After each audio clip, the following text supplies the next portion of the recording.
second, but we've got John Wingate and Becky Reed.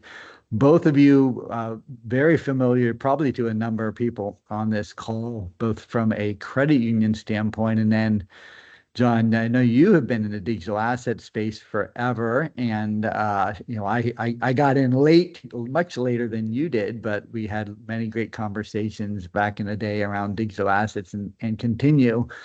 And today we're going to be talking, well, we're going to be talking all sorts of topics, but I want to hear your background, your story, because I know, but everyone on the call doesn't know.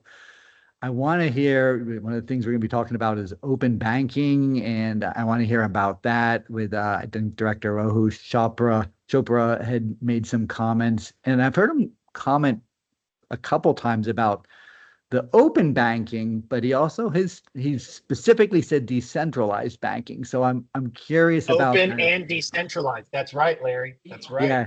So You picked and up on that didn't slip by me, and it's not the first time he's said that. So I that. suspect you guys will be talking about that as well. So with that, I want to turn it over to you, John and Becky. Go ahead and do an introduction. I would try to introduce you guys, but you guys have such a great background, and you guys have this little introduction that I've seen you guys do over and over again, because you guys are very much on the speaking circuit. So with that, I'll turn it over to you, and then for the group that's on here, are they okay to ask questions during the meeting? Do you want them to Anytime. hold it to the end? Okay, anytime. If you Anytime. aren't asking questions, I just ask that you keep your mic on mute. I'll try to do the same just to keep background noise down. But if you want to go off mute and ask a question, certainly do. You can also raise your hand. You can also put something in the chat. I'll be monitoring that chat as well. So with that, John, I'll turn it over to you.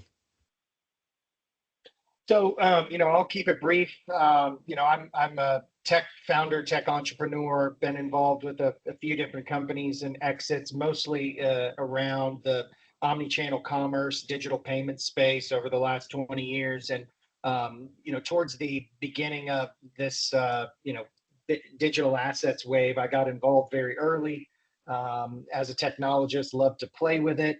And when we got kind of where the consumer side of things, where government started really taking hold of it, my interest shifted back into the space. I've always been there, but more from a how do we embrace this? How do we look at it for what it's truly solving? Kind of the same way the internet came around. It had a purpose. It had a mission. This new kind of evolution of the web has a purpose and has a mission. And as I was looking at what that purpose and mission was, I was looking to find where that purpose and mission could live in a way that could be plugged into existing economies and existing frameworks. And Becky and I were just talking about this 45 minutes an hour ago, where the whole kind of genesis, we got deep into our genesis. And I found American credit unions, and we talked about how we created the first DAO that did lending from people to people and all these really cool novel things. And then I met Becky, and what I understood was that this new economy was really the mechanisms that a credit union already solved. And how do we bridge these open, we've got so many ways we can talk about this, Larry. Of course, we've talked probably about hundreds of ways together, and there's even more out there. But met Becky, and when I met Becky, she really helped. We really helped each other understand that there was a tremendous, tremendous opportunity to help people and to help transform the way future financial systems work. And so we got together. What was it? Early 22, Becky. I sent you an email like at 3 a.m. You responded at 4 a.m. January 2nd, 2022. Yeah. And we haven't stopped talking since then. And so I'll let Becky talk a little bit about her background, and then we'll jump right into it. Hi, everybody. I am a 30-year credit union veteran and technology enthusiast. I've been a credit union CEO for a little over a decade and a very tech-forward CEO. Did some really cool technology things at my credit union that allowed us to achieve economies of scale without merging or, doubling or tripling our asset size. I've co-founded multiple QSOs. I am the board chairman of NACUSO. I speak all over the country about emerging technology. And I've written a book called Credit Unions and DeFi because I really do see, just like John does, we see together that the decentralized finance movement is very closely aligned with credit unions. And therefore, we feel like credit unions are the best place for DeFi to live and grow. And Mr. Chopra, I think, would concur based on his comments that he's making around open and decentralized. We're moving into this ownership economy, which John and I are going to talk about. And credit unions are perfectly poised because we're member owned financial cooperatives in order to win in that new paradigm. So that's our introductions. And Larry, we have some stuff to share if you're ready, or did you have other questions? No, I think I'm ready. I don't know. Did either one of you guys get to participate? I did not because I was with a client of ours. But the Federal Reserve has an annual fintech kind of meetup, and that was on the 22nd and 23rd. So that just ended. But I believe Chopra made his comments, I think, on the 22nd at that event in Philadelphia. So if maybe you guys want to talk a little bit about that, and obviously they kind of finalized the personal financial data rights role, and what that role is at kind of at a high level is that the idea is to make banking and payments the market more competitive, and that it needs to be open and decentralized using a common set of data standards, free of powerful gatekeepers in middlemen to impose private regulation and extract fees. So that gives consumers some rights to be kind of to evaluate their account relationships and switch providers that aren't benefiting them. I think the analogy that Rohit uses is that it's kind of the days when you couldn't have the transferability of your phone number, right? If you wanted to go get a new phone, you had to switch phone numbers, and so that kept people locked into their phone providers. Well, as soon as they changed the rules where you made that number transferable or transportable, consumers moved much more readily. And I think the idea is that the consumer should be able to move between their financial institutions and authorized third parties to access their data on their behalf to provide valuable products and services, again, at their request. So that's my understanding at a very high level, kind of what open banking entails to do. But I'd love to hear your thoughts about that, because I know you guys have some thoughts. Becky, when you and I were on a little earlier, we're talking about Kuna's had some comments. I saw, I think yesterday, there was a couple banks that they're suing the CFPB, or at least announced some lawsuits. I think Chevron doctrine comes into play there. I mean, it's going to be crazy for a while. And it's interesting because this rule has been out there. Like, we've known about this rule now for a couple of years. Yeah. So this should not be a surprise to anyone.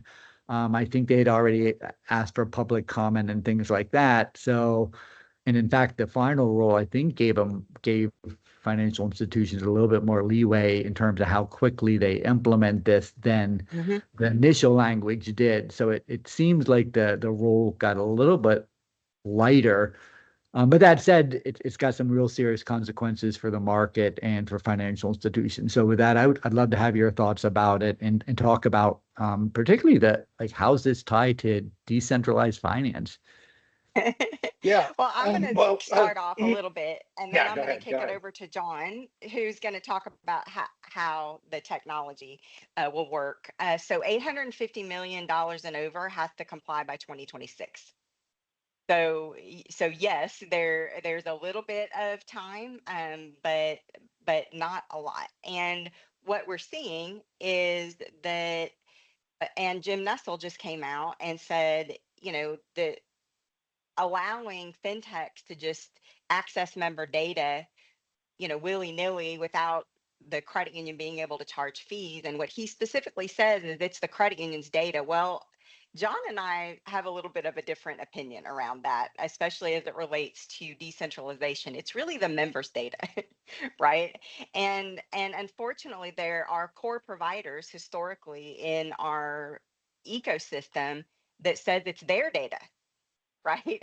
And they won't even let a financial institution take that data and put it into another core or do something else with it until you pay some exorbitant fees, which is leading to a lot of mergers and consolidations in this industry, frankly.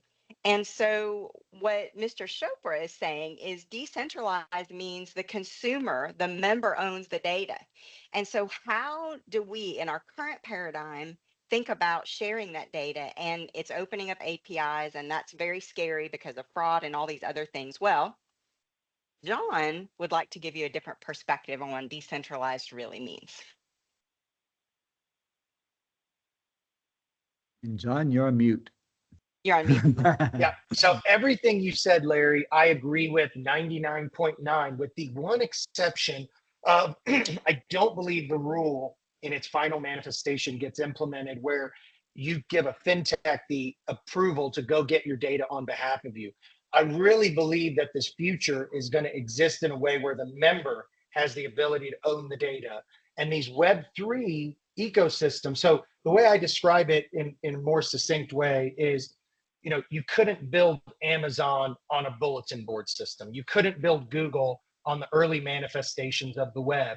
You're not going to be able to build open banking on a 25-year-old web infrastructure, i.e. APIs. You're not going to be able to do it. Web 1 reached its limit of scale with the telephone number. I think the telephone number is a very interesting thing here, but access was the first level of scale for internet, Web 1. Fraud is now level 2. Web 2 is being limited by fraud. Experian has a quarterly, they just now issue a quarterly report with all their hacks. It's just a thing that they do now.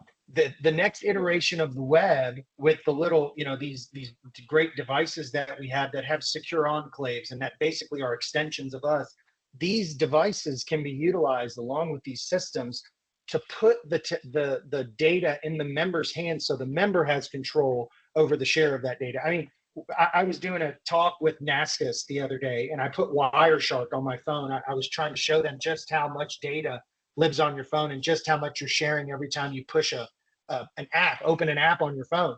You're sharing hundreds and hundreds of pages of data about you, about your device. So this data already lives. You're already, and all this is buried in end user license agreements. You see what Apple's doing. Apple's making their wallet open so that anything can connect with anything.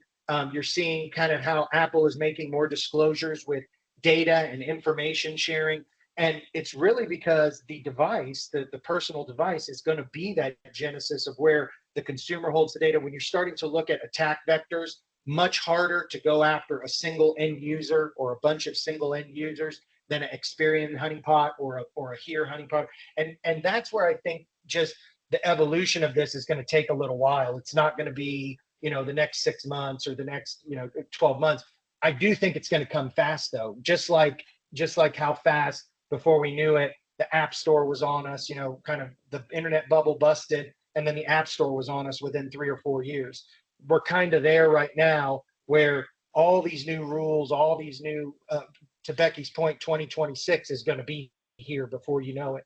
And you've got to be in a position to slowly bridge yourself away. Like we were just talking with, I just got off the phone with Brian Lauer actually about data authority, vendor and data authority. So, the NCUA wants vendor authority. Really, I think what they want is data authority. Under the new CFPB 1033 rule, I think there's a way for the NCUA, for credit unions to have data authority on behalf of their members, not the class codes and the general ledger codes, not that stuff. You can keep that core. That's your data. I'm talking about member data. I'm talking about my personal information, my payments, my history, my loans. And really, when you look at that, that enables the credit union when it needs to. I think, one kind of hidden thing here is, this open rule is now, hey, if the credit union needs to jump to a new technology because it needs to, I think it should be covered by 1033. So we have to look at these things for a little more than what they are in the very early phases. In the very early phases, in the paradigm of what we know, we think about this stuff like an API. Oh my God, I would agree with every one of you here if you said, I don't want to open up APIs to everybody and everything. I would 100% agree with you. Don't do that. Do not embrace open banking by open up all your APIs in your core. Okay, first rule. But it's coming. You got to get there. And again, just like Amazon wasn't built on bulletin board systems, these future financial systems won't be built on APIs and existing Web 2 technologies. These open banking systems will be built on these new decentralized, cryptographically secure, distributed systems, decentralized and distributed systems. So John, kind of a follow up to that. So what are the technologies that are needed, right? Because core platforms are built on like COBOL and all this like ancient code, not known for being real flexible. In fact, that's why we now have these side cores where people tag on these additional kind of functionalities that aren't built on the original mainframe code.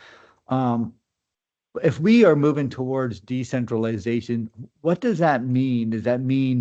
What does it mean for like know your customer or know your member? Is it a digital ID? What does that mean for moving data between financial institutions? Is that a shared digital ledger? Like how does that work in practicality? Because it is very different than what we've got today, right? It is. And one of the key differentiators in this new world is AI, right? So I get asked a lot about how data sharing, financial standards, you got FDX, you got CUFX, you got ISO 20/20. I'm just talking about payments. Let's not even jump into the complexities of everything else. Let's just talk about payments, right? In this open world, you've got 20 different standards out there. How do you coalesce around a standard? Well, nowadays you kind of don't, right? You've got the ability to utilize AI as a component of middleware to standardize data inflows much more quickly, adjudicate errors, adjudicate exceptions in a way that you couldn't do 5, 6, 7 years ago. And so we're moving to ecosystems where a combination, Larry, I don't want to paint the picture that it's just digital ledgers, right? Distributed digital ledgers. I don't want to paint that picture. That is a component of it. That would be like in early 2000s saying, well, database fixes all. It's not. It's an amalgamation of technologies that cohesively come together. And I still think cores, we've got a lot of solutions that are enabling 40-year-old cores, Larry, DOS-based cores to get involved with open banking. So, the cool thing is that we're starting to get to a point, like we just released or in the process of releasing something where we're doing real-time facial scanning during transactions. You couldn't do that 5 years ago. The compute, the processors didn't exist to do that 5 years ago.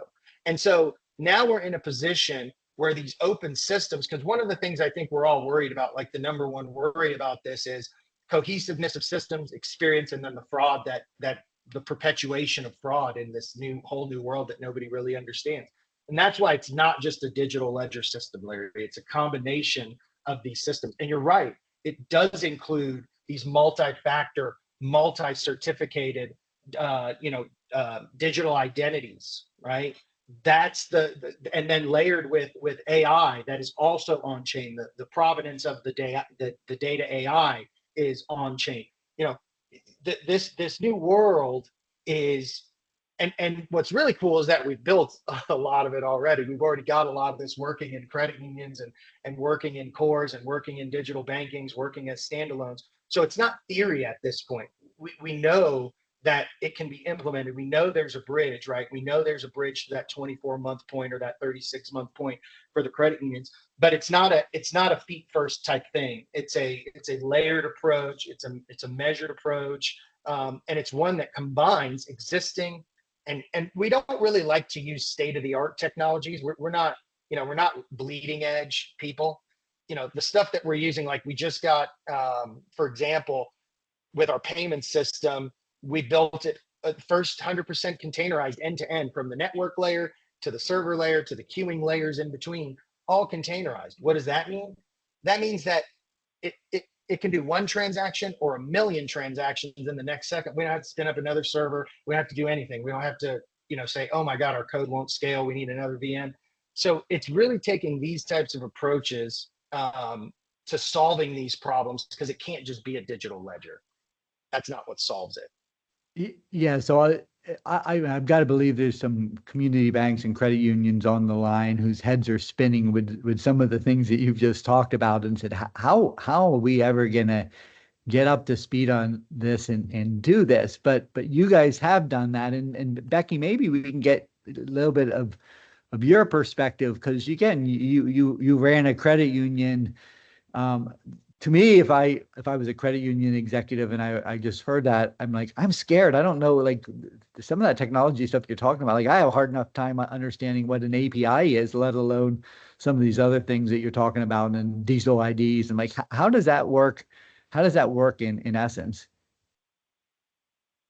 Well, I get asked that all the time. And I think over the last several years, especially as it relates to blockchain technology, digital assets, digital identity, everybody wants to understand what the underlying technology is doing, right? Everybody wants to really look under the hood and go, what is it actually doing? But at the end of the day, all that really matters is the end user experience. That's what really matters. Your members don't really want to or need to understand what is happening behind the scenes. And if you're a credit union executive now, and I am still a technologist, but I love getting into the technology and understanding all of that. But at the end of the day, it really doesn't matter. And I say all the time, does your board of directors or 90% of your staff really understand how ACH works? No, they don't, but they don't need to, right? I mean, there's systems that make it work. So what I'm saying is partner with somebody that you trust. Yes, you can look under the hood and look at all the different APIs or, different transactions that are happening. All we know today is what we use today. And so we have an approach, and what we suggest for credit unions is a crawl, walk, run approach, because most of us understand things better if we actually can implement it and use it, right? How many of us learn best by doing something, right? I learned how to change a tire by actually changing a tire. Right? I didn't read a manual. My dad took me out and said, you need to understand how to change a tire. He took me out to the driveway and we changed the tire on my car so I would know how to change a tire. So actually kicking the tires, doing something and experiencing it yourself is how we best understand the implication of that technology. But you don't have to start at the end. You cannot run a marathon went from the couch, right? You have to, walk a mile, then you have to walk 2 miles, then you have to walk 5 miles, then you have to run a mile. And so there's a path forward. We just can't get too connected to the underlying technology because then it just gets confusing. It just Well, gets confusing. And then we feel overwhelmed. I think there's, and no offense to anybody, but I think there's like a little intellectually lazy exercise that sometimes people go through when they say this new technology, right? It's not tried and true, and like blockchain's a good Yeah. example. Like most people don't realize blockchain's been around for over 30 years. You would have thought it was developed yesterday. Like, you've got more financial institutions running headfirst into AI, where the public release of ChatGPT has been less than 2 years, right? I Yeah. mean, so some of Yeah. these technologies, I feel like we should have just called this like an updated ledger system or something like that. But again, I think it is important to move away from what is the underlying technology that makes these things happen and more towards what are we trying to solve for our customers and our members, and Hmm. how do we do that in a way that's most efficient and effective and gives them control and power over their data and over their transactions, the way that the regulators and the government is really starting to push financial institutions to do, right? And so it I think you guys are onto something big, and you guys have been down this path already, but I think it's going to be accelerated with this, the CFPB's open banking. Yeah, Well, the other and thing too I get, here. Oh, go ahead, John. well, I was just going to say, the two kind of things right there, Larry, is that you can never start with the technology and try to find how to make that work for people. because then you just get something where you're just trying to use a tool, right? You got to use the right tool for the job, for the right experience. And then the other thing I would say is a lot, we get asked a lot, like, what's going to change? What are going to be the things that change?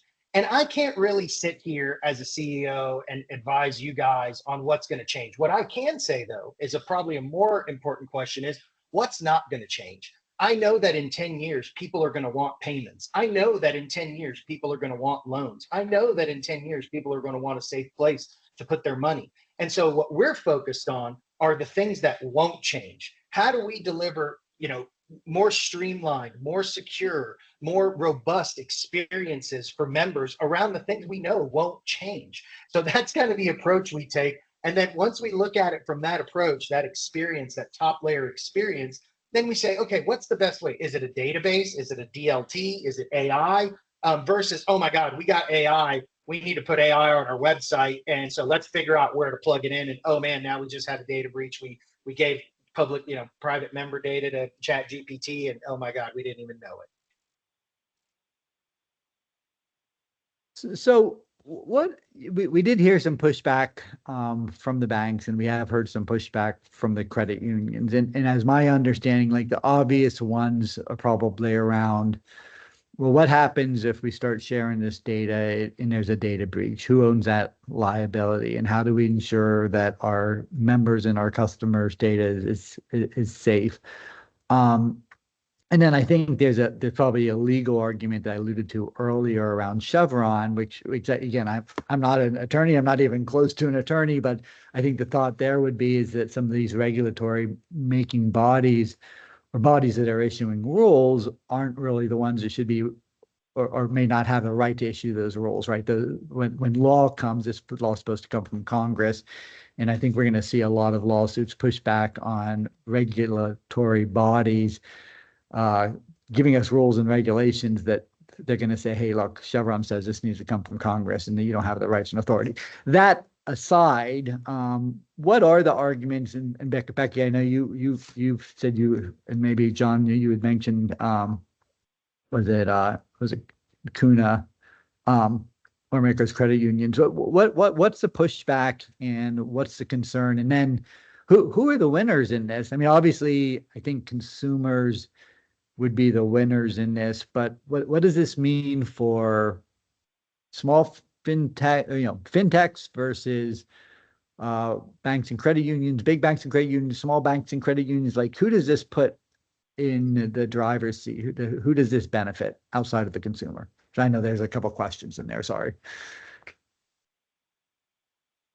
Well, you can take it. You got data safety, right? So the whole question, Larry, around if I share my data, who protects the data? And in this kind of new ecosystem, what really happens is the core's locked down ultimately. They don't really need to share data anymore. The only people that they share data with is the member for the most part. You can still have your Fiserv connection and you can still have your lockdown, 4 or 5 vendor connections that you need. But the way this works is that the member now owns their data. And when they go get a loan with your third party vendor, you're no longer sharing the data from the third party vendor between the core and the third party vendor. It's happening more intuitively through the consumer engagement with that third party vendor. Okay. And then when you start mixing in the ability to, so here's an example that is actually something that you're going to see. Okay. When you share data, we now have the ability to immutably record that data share, the timestamp, the day, what data. But there are these things called zero knowledge proofs that I don't have to share any data, but through the magic of math, without sharing data, provable math, that's quantum resistant and all these great things that we need to be looking at now, not in 5 years, but now, I can provably say that, hey, I gave Facebook my data 6 months ago and I told them to only keep it for 6 months.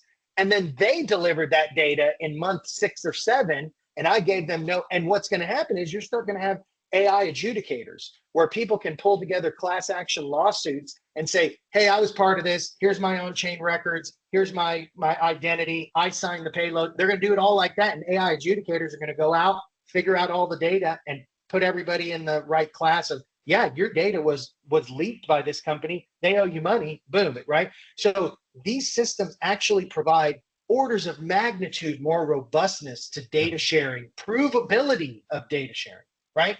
And ultimately, I think the reason why the big banks are pushing back is they understand that they can't compete in an open banking environment. How can you compete in an open banking environment? We were talking to Greg Gallant from We Street Credit Union just a few weeks ago. He came down and just joined our board. Very lucky to have him.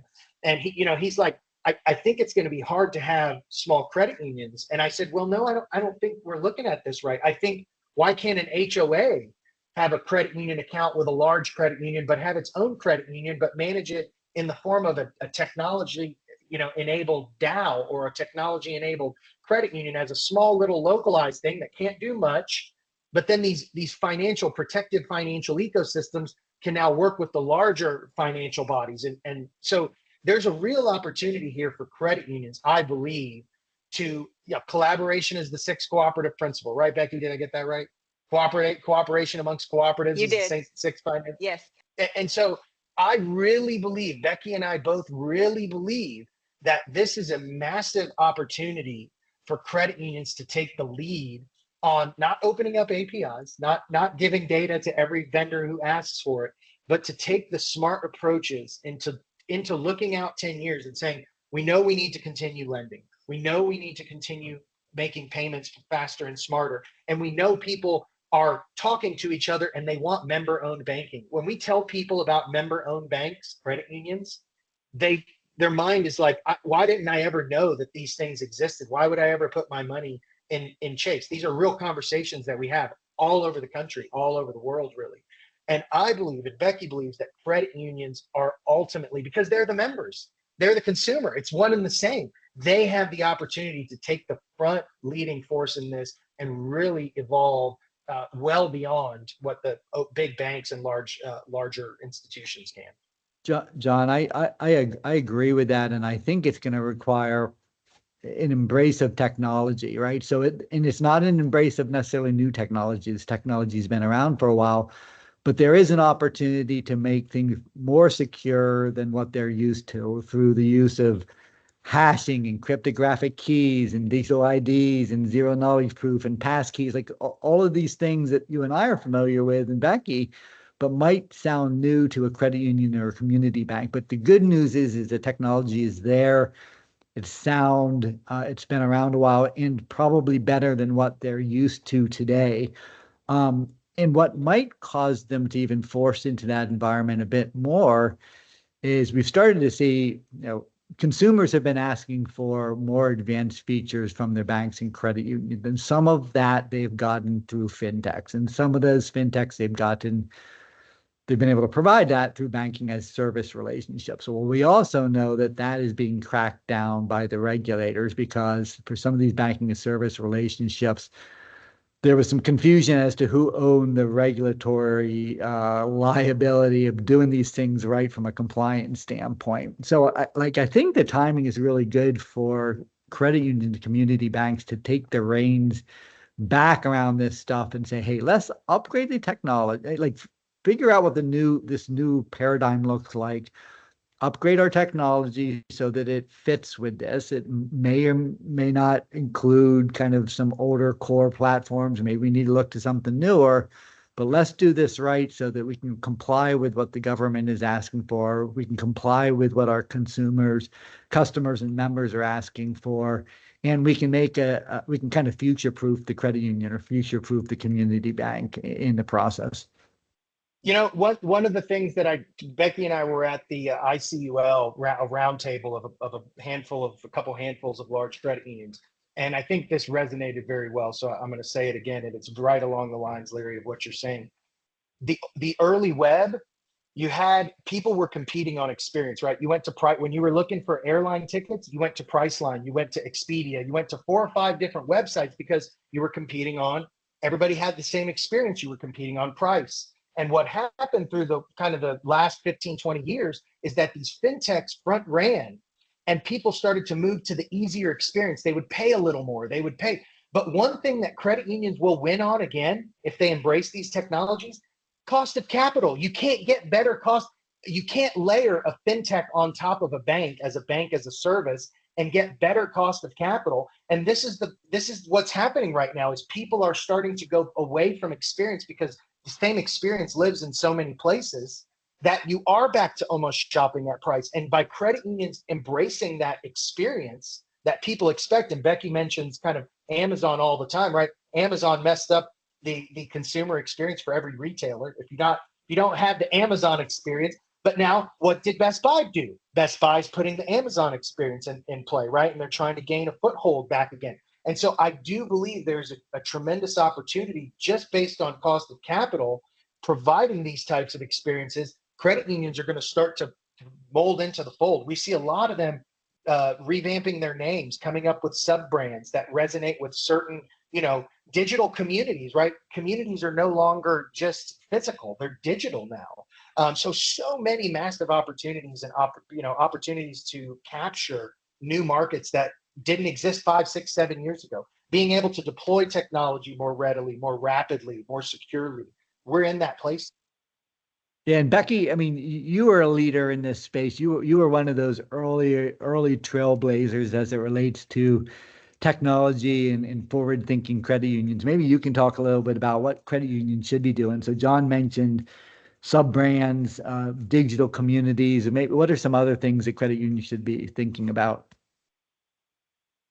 Well, I think that one of the things that I talk to credit unions about is at least have a roadmap, right? Create a digital roadmap because I just used that crawl, walk, run analogy, right? With the running the marathon.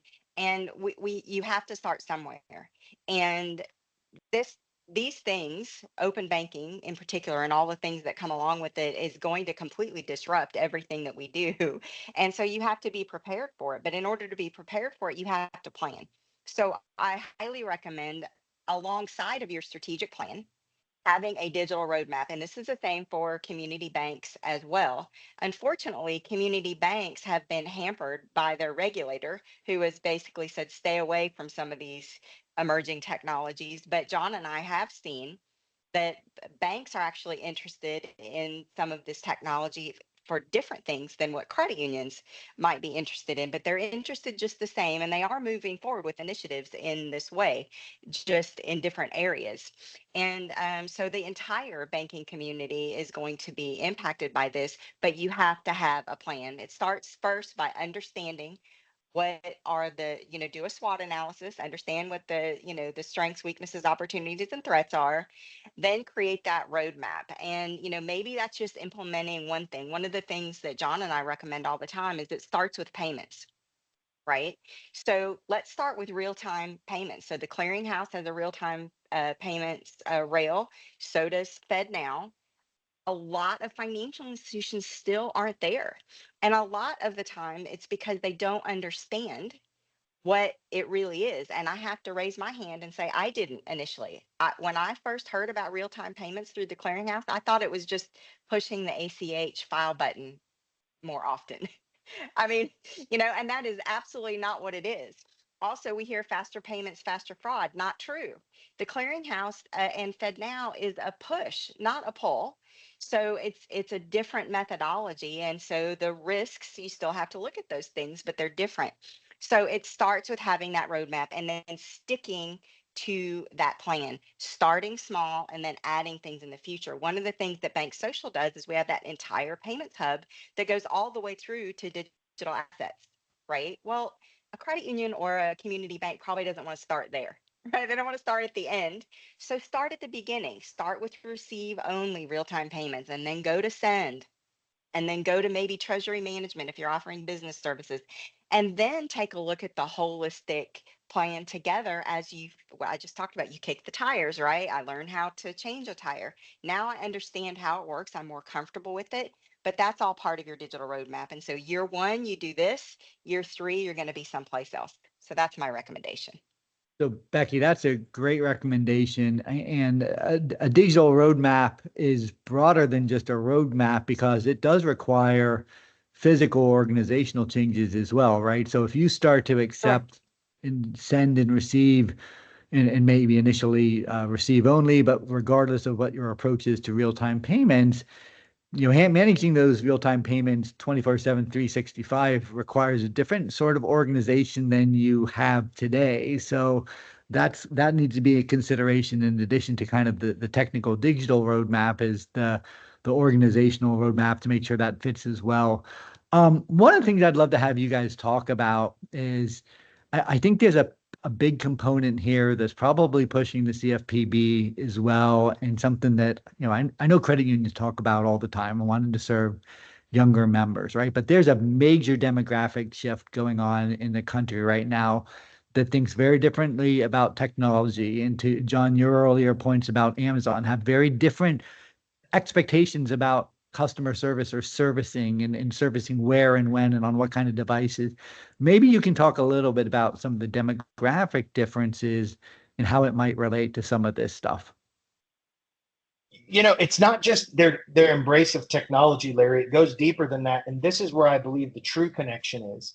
These people care about these next generations care about each other. That's why social media is so popular. That's why they watch each other and they buy the things that they buy from each other. This new kind of generational shift is very people and very socially conscious. This is why DEI is a very hot topic, right? And credit unions fit that ethos. So it's not just the technology that can be embraced. It's, hey, we are a place that cares about people. And getting that message out there, we see that resonating probably more than anything, right? That this is a place for people to help people. And I think combining those two, embracing the technology, embracing optimal experiences, and allowing for these communities to understand that you are a socially, like the whole credit union network is a socially aware network of people helping people.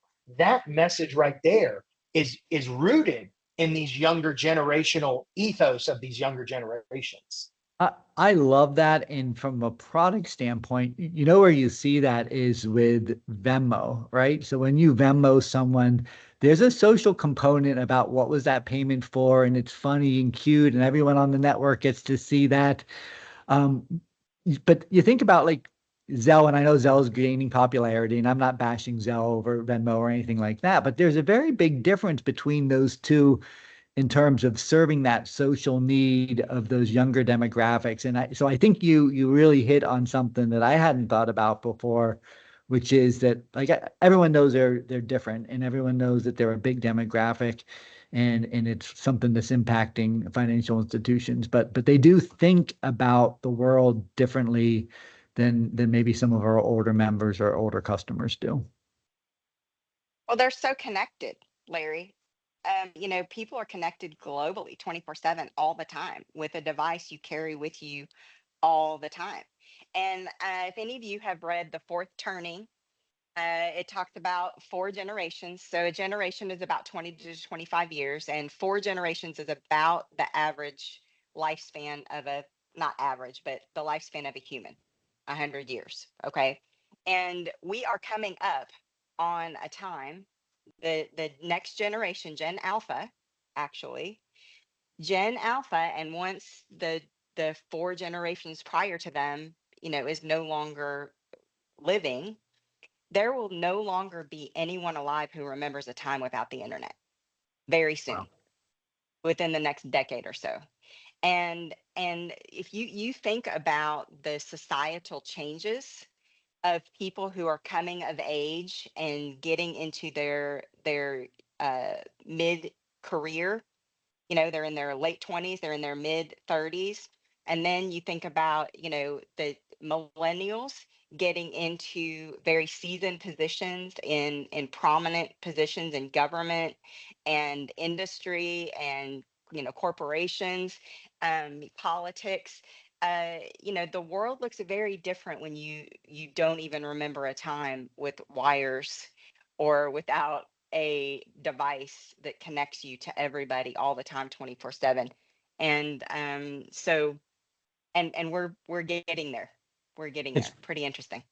It's funny you say that. One of my boxing partners, he's obviously much much younger than I am, and we were talking about he was doing research for his class, and he was talking about using Perplexity. Well, like I mean, I know what perplexity is because I like AI, but most of us, older generation, would not understand or know what perplexity is. It's a very different tool than Google, and that I think speaks to that generation being very different, using different tools, looking at the world differently, being very social.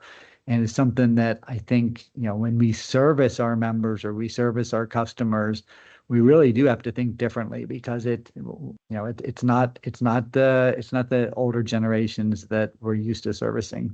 These folks are very different.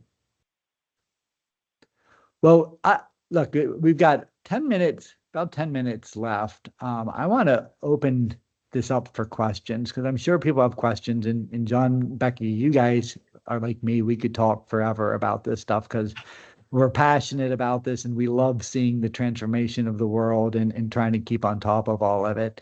Let's see if there are any questions from the group. And if no one asked, I'm going to randomly pick people.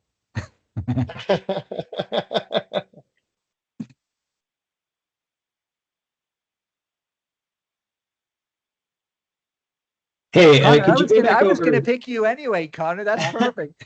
Oh, perfect. Yeah.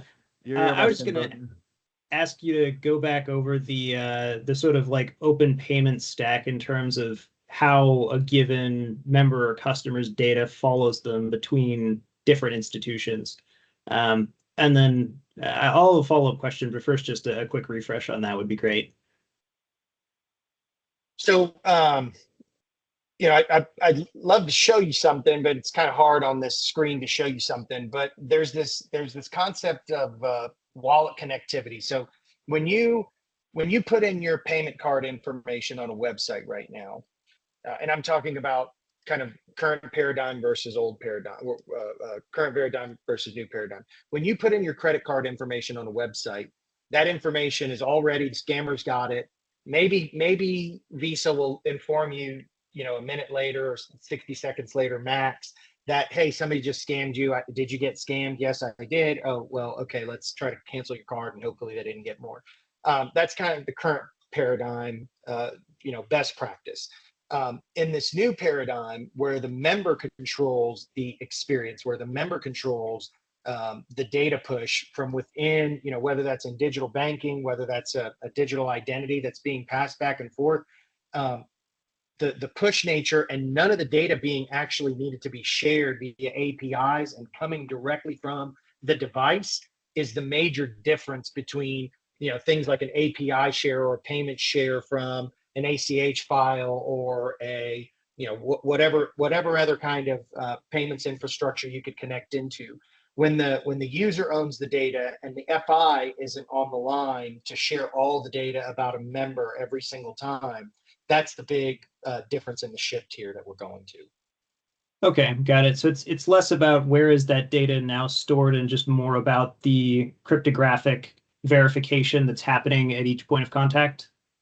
Yeah, so you could think about it like that. One of the ways to look at how this can move forward, not how it has to move forward, but how it can move forward, is we really think that the cores need to lock down, right? Because the tighter the core is, that's where all the data lives, right? And so the tighter, and that's where really a core or a credit union is going to get into a lot of heat whenever they have a data breach. If a single individual puts their information into a website and allows this data to be transferred just to somewhere else, you're not impacted in the exact same way. It's the difference between reputational risk and dealing with a single consumer, right? So it's not as much about cores sharing data with other cores or cores sharing a lot of data with every other fintech. It's more about how do you get a tighter integration with the consumer to share data in a cryptographically secure way, and then how do you build tools that allow that consumer to share that data with others via digital wallets. I mean, Apple's already moving to this. So the Right. digital banking app that now, I don't think it will exist in 5 to 7 years. The way digital banking is now will not exist in 5 to 7 years. Your wallet, your physical wallet, is going to convert to a digital wallet. And so identity, cards, payment mechanisms, that will all exist. Now you can provide that. you might not provide that, right? There will be ways for that information to be transferred between cores, between users. But again, the whole idea is that you want to deal with as few external parties as possible. Mostly you just want to have to deal with the consumer, your member. That's who you really want to, you know, if you only have to deal with the member, that's kind of the best case scenario. I think we see so many credit unions right now. Like we've got one credit union that's got 26 payment vendors, and some of them are doing the same thing, just in a different form, in a different place on a website or in a different place in the app. And so think about the risk that all 26 of those introduce into the equation, right? So narrowing the scope of vendor, I think on a digital roadmap, how do you narrow the vendor scope? How do you narrow the experience scope? Because a lot of times that's where both the bad experiences come into play and the risks come into play. As in we see 130 technology vendors in some credit unions. That's a lot of endpoints and connections and risks to manage at one time. Right. And so to what extent should open banking make it easier for consumers to truly switch off of a given bank? And I ask because I've had an experience testing out different banks to see like how easy is it really to leave. And there's actually a surprising number of mechanisms in place to make it very sticky and difficult to transfer between things like where you have your automatic payments set up to like automatic account fees, which are refunded if you're above or below a certain balance that have a particular timing to them. So there's all these mechanisms in place that are, in a sense, not very member or customer friendly, right? So to what extent should open banking combat those things? Well, that's really hard to say where it should combat. I think what we can say is that open banking is meant to put the consumer at the best product for them. And this is where I think credit unions excel. Chase generally creates products for everybody. And so they don't really create great products for specific groups of people. Whereas a credit union that's focused on people at but work at American Airlines can do a really great job of servicing people that work at American Airlines. And today in our digital world, we're part of a lot of communities, right? I don't know of anybody who has a single bank account. Or maybe there's a few people that have a single bank account. But an Uber driver can be part of an Uber credit union, can be part of their local credit union. And so those different products for the different aspects of your life, that's what we need to enable. We need to enable the use. I hear a lot of credit unions ask me like they want to be the PFI, and I ask, well, what does that really mean? To me, it means if I've got a product that user needs, that resonates with that user, I want to make it as easy for that member to use that product. So being the primary institution for the product that they need, and that's something that credit unions can do extremely well. Even the ones with nationwide field of memberships, we find that they have a rooted kind of focus in a specific area or around a specific group. And that's what I think more than anything open banking enables. So I think it's going to be a while before the stickiness of getting the money out from Chase and Bank of America and all those places goes away. But I do think looking at how you enable the experience of bringing a member in, but not being afraid that by making that open banking switch, they're going to leave because you've got the products that they need. Got it. Thank you. Good question, Connor. Any other questions for John or Becky?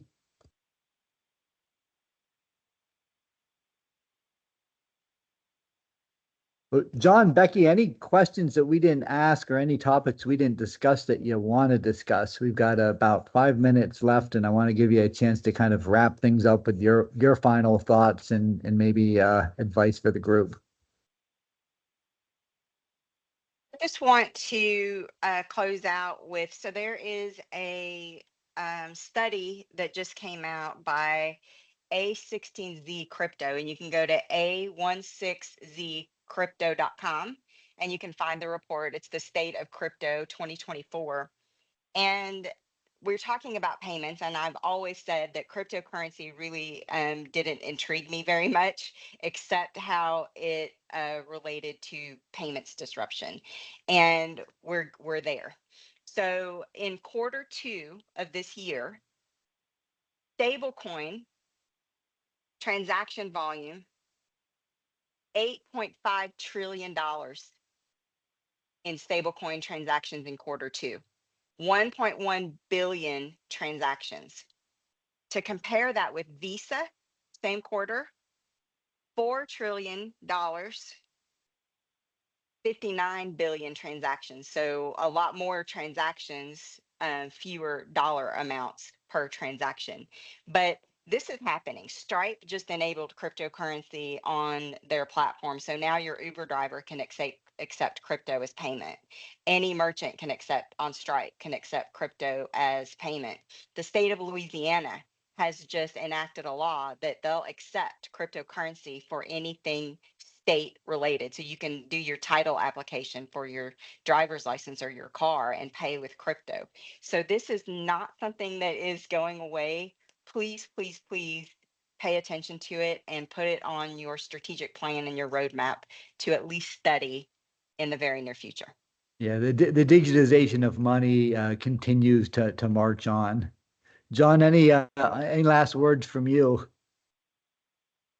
Up, you're on mute. Just on the heels of what Becky said, this is the embodiment of, you want a real use case of open banking. Is it faster right now to send SWIFT money to El Salvador, or is it faster to send Bitcoin? It's faster to send Bitcoin, even though it takes 20 minutes to settle. The person can use it as soon as it hits. The reason why the reason why you have 8.3 trillion is that anybody tomorrow, anybody with a little bit of experience and time, can go accept USDC, a stable coin, on a website for payments. If you want to do that with Visa, good luck, right? You're going to spend months and months and months and months if they approve you. And so this is a very basic concept of open banking, the ease of integration, the security around, even though people are paying with no intermediaries, there's no risk of your money getting stolen by the network because of the way the network works. So it's very interesting times. I think we're in this together at the right time, and starting to explore these things, is going to put you in a position to be ready when it's time to enable these things in your institutions.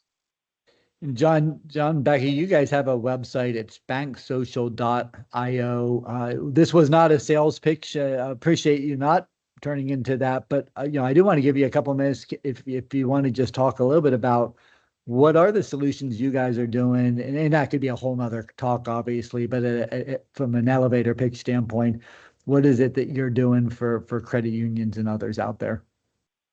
Ooh, John, close out with the video.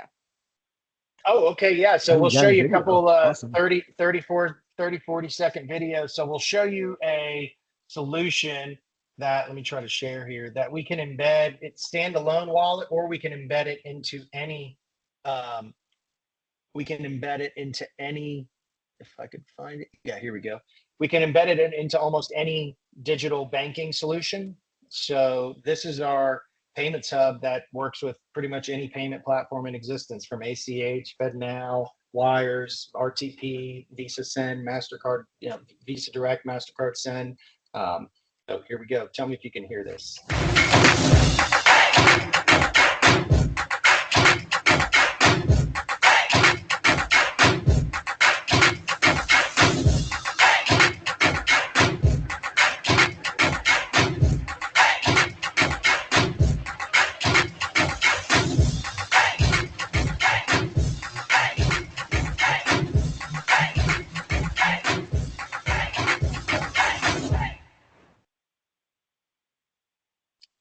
So that's our payments hub, if you could see that. And then here's our digital crypto So wallet. this does work. And regarding the mobile specific. Sorry. And then here's this one.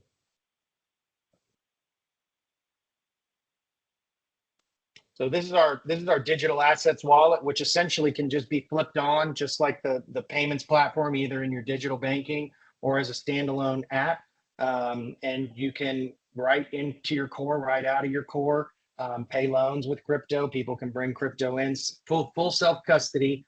So it's not an invest. We don't see these future payment tools as investments, although people save dollars.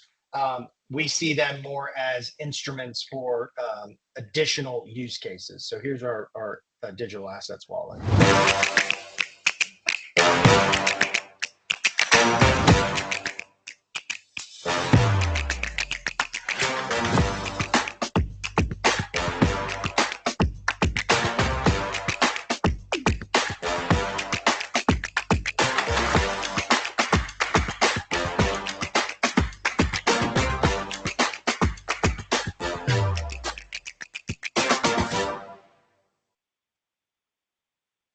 Very nice. So there you go, in a nutshell.